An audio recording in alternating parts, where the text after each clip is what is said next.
मी शांतीलाल सुरतवाला, पुणे. आज पुराव्यासकट बोलतोय तुमच्याबरोबर, फेकाफेकी अजिबात नाही.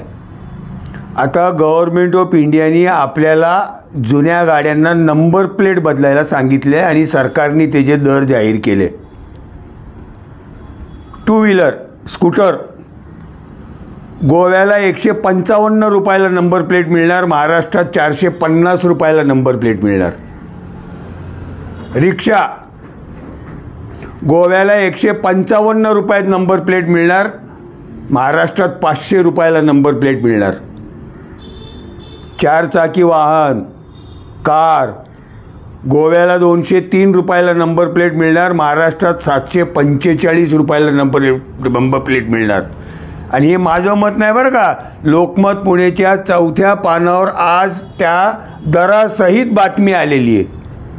आता मला एक सांगा, गोव्याला मुख्यमंत्री भारतीय जनता पक्षाचे, महाराष्ट्रात मुख्यमंत्री भारतीय जनता पक्षाचे.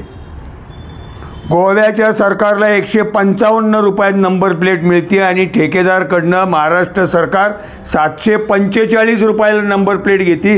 वरच्या पैशाचं काय, कोण खाणार हे पैसे? गोव्याला नंबर प्लेट जो बनवून देतो त्याला टेंडर द्या ना. मी तुम्हाला गेले अनेक दिवस हात जोडून सांगतोय, महाराष्ट्र सरकार श्रीमंत असो किंवा गरीब असो सगळ्यांची लुटालुटी करतायत, आपले पैसे लुटतायत. जरा डोळे उघडे ठेवा. माझी हात जोडून नम्र विनंती आहे, कुठलाही नेता कुठल्याही प्रयागराजला जाऊन आंघोळ करून आला म्हणून मत देऊ नका.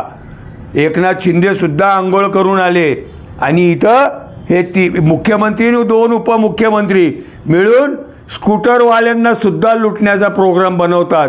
थोडे जागे व्हा आणि याची प्रतिक्रिया मुख्यमंत्र्यांना कळवा.